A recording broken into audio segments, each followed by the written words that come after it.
Shabbat Shalom. This week's Torah portion, Vayishlach, also from the book of Genesis, begins with Jacob returning home after spending 20 years working for his uncle Laban and now his father-in-law, as he's married Laban's two daughters, Leah and Rachel, and each one has given him also their maidservants. So he has a very large family. He's acquired a lot of wealth and flocks and possessions. And in the Torah portion, it tells us, V'yavo Yaakov Shalem ir Shechem. Jacob arrived Shalem, or whole, to the city of Shechem, which is in the land of Canaan, having come from Padan Aram. One commentator notes that the word whole, Shalem, is an acronym, Shin Lamed Nun, the Shin standing for Shem, which means name, the Lamed standing for Lashon, meaning language, and the third, the Mem, standing for Malbush, or clothing.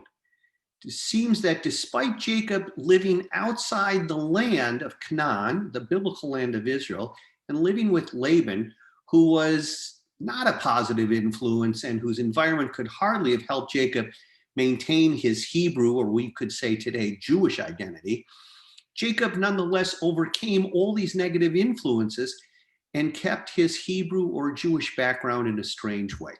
He did so through the three methods that we named in the acronym, Shin Lamed Mem.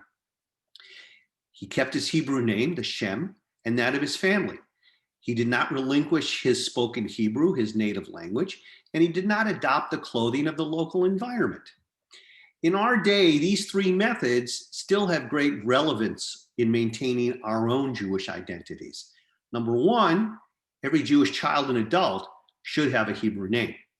They should know their full Hebrew name, their name and their parents' Hebrew names, and where it comes from, who they were named for.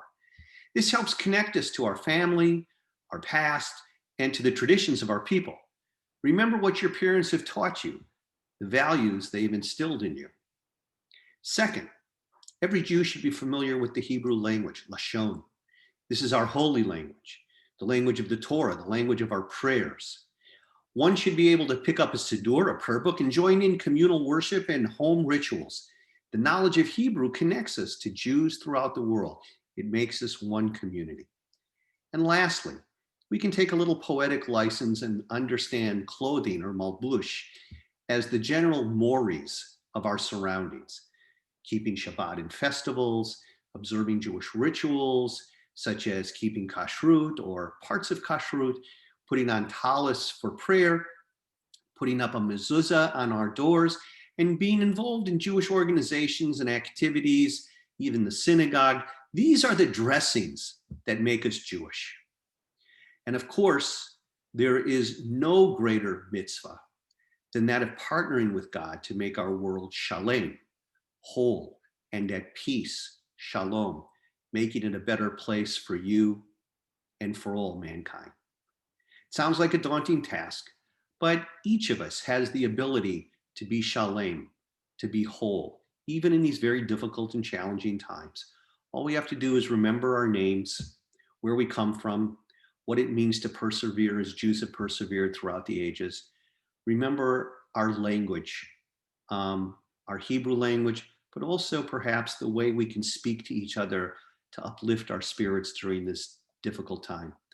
And finally, the mem, the malbush, the clothing.